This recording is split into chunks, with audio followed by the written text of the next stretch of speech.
Hello, Emery's Crime here, your fellow crime, thriller and mystery book lover. Welcome to my YouTube channel. In today's video, I'm going to chat to you about 9 books which you need to stop reading. And why, you ask? Well, you need to listen to them instead. These books are better on audio, in my opinion. For the first 6 books, they're going to be in no particular order. However, I'm going to save my favourite 3 until the very end.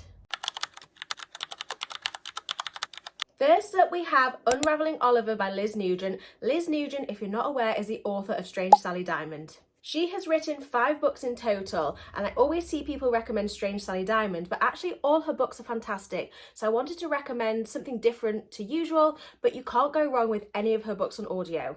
I have 2 words for you as to why these books are so fantastic on audio, and that is Irish accents.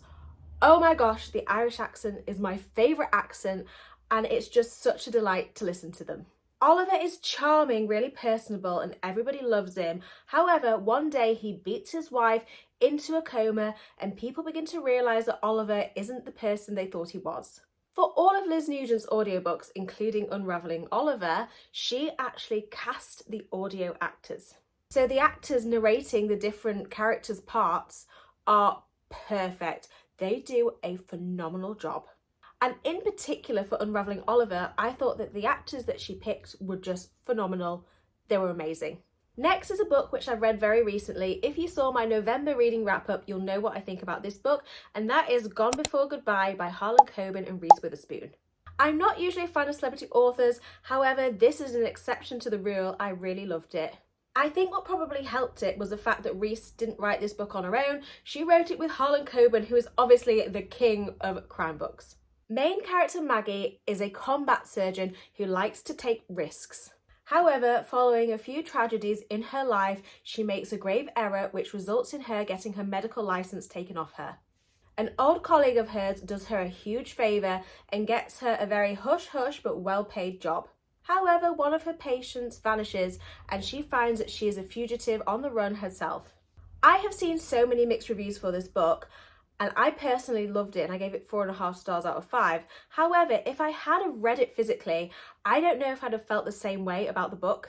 The story is narrated by Reese Witherspoon and Chris Pine, and it is a fantastic performance. You know, with 2 A-listers narrating a book, it's going to be phenomenal, and that is certainly the case. They did not disappoint. My next audiobook recommendation for you is Prima Facie by Susie Miller. The story is really powerful, and it follows a defense attorney. The story also looks into class, feminism, wealth, and it is so powerful.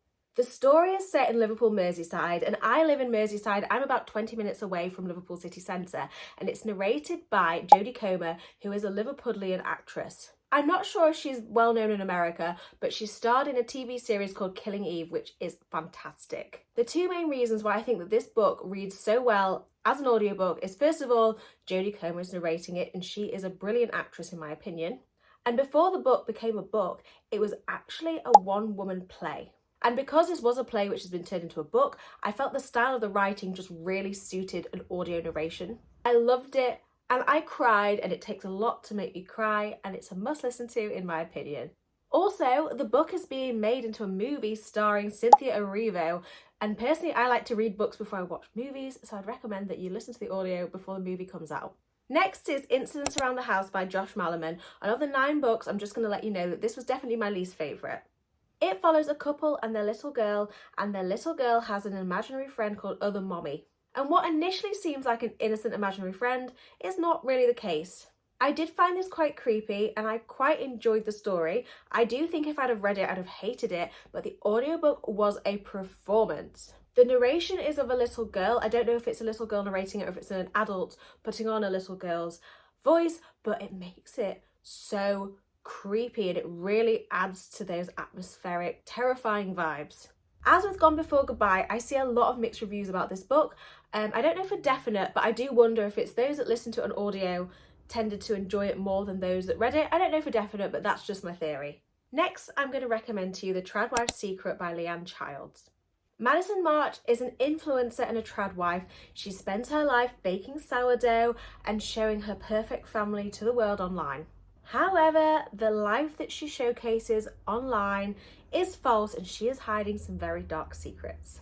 Have you ever seen or watched Nora Smith's videos on TikTok? Well, Madison March, the main character, gave me Nora Smith vibes. I found this book trashy, but in a positive way. Let's face it, trashy books are guilty pleasures sometimes and just what we need.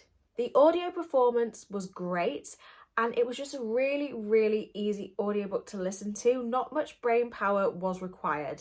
It would be something I'd really recommend if you want an easy palate cleanser. Next up is In the Blink of an Eye by Jo Callaghan, which was recommended to me by What Michaela Reads. It's book one in the Cat and Lock series, following a human and an AI detective, and they are working on a cold case. The audio performance for this was fantastic. Obviously, we're following the story of a human and an AI, and the audio narrator did a really good job of making the AI sound like an artificial intelligence being, if that makes sense. It didn't sound robotic, but just the tone that was used in the narration was spot on.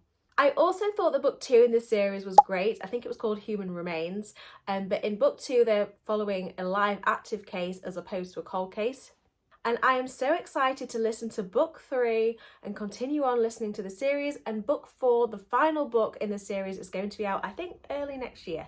Before I get on to my top three audiobooks, I just wanted to say, if you've made it this far into the video, thank you ever so much. It means so much to me. If you're not already doing so and would like to hit that subscribe button, I would really appreciate it. And along with being on BookTube, you can also find me on TikTok and on Instagram. Now on for the final three books. Hello everybody, it is a new day because the little man needed a feed, and then by the time he was done, it was too dark to film. Last night was mine and Michaela's in-person book club Christmas party, and we went for a Mexican, and it was so good. Michaela and I shared this sharing platter, and then we both got a margarita each. I got a passion fruit margarita, and it was so good.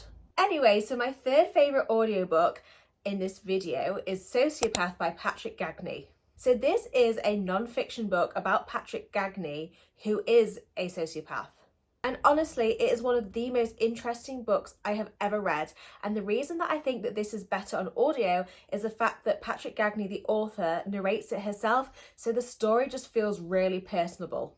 Then my second favourite audiobook, which I'm going to recommend to you, is Listen for the Lie by Amy Tintera. I believe that it's been recently announced that this is being made into a movie or a TV series. I am so excited because I loved this book. One day, Lucy wakes up covered in her best friend Savannah's blood, and Savannah has been killed. Lucy has no memory of what happened, and to be honest, she's kind of unsure if she's responsible for killing Savannah. Then in the present day, a podcaster is covering the case, so she returns back to her hometown to help out. The narrator put on one hell of a performance, and the book is quite funny, and I feel that when you listen to a funny book, you get the humour better than if you were to read it. Also, it's a book where I've only seen really positive reviews for it. The author hasn't released another book since this book, and I am desperate for her to bring something out ASAP. Now for my final favourite audiobook, which is actually not a thriller book, which is kind of surprising, and that is The House in the Cerulean Sea by T.J. Clune. Linus Baker works for the department in charge of magical youths, and one day he is given a top secret assignment. He has to go and audit a very high-risk orphanage housing some of the most dangerous magical children around. So this book is a cozy fantasy book, and it is one of the most wholesome books I've ever read. I actually wasn't a fan of Harry Potter growing up, and this was almost what I wanted Harry Potter to be. It's completely different to Harry Potter, but because it's a fantasy book, it's kind of what I wanted Harry Potter to be, if that makes any sense at all. So I actually read this initially, and then Michaela actually recommended the audiobook, and oh my gosh, it is a performance. All the characters have completely different voices in the story, and the accents and voices used are just brilliant. They are perfect. They are what I imagined the voices to be when I was physically reading the book. There is also a sequel to The House in the Cerulean Sea called Somewhere Beyond the Sea. The audiobook of this is also fantastic. Both books are fantastic. I gave both of them 5 stars. However, The House in the Cerulean Sea is my favourite of the two. That is almost a 6-star read for me. As I said before, my full review of Gone Before Goodbye can be found in my November reading wrap-up, so I'll link that here. Also, have you had a chance to check out my latest video? If not, I'll link it here. Thank you ever so much for taking your time to watch this video. I honestly appreciate it so much. As always, let me know what you think in the comments. Thank you. Bye.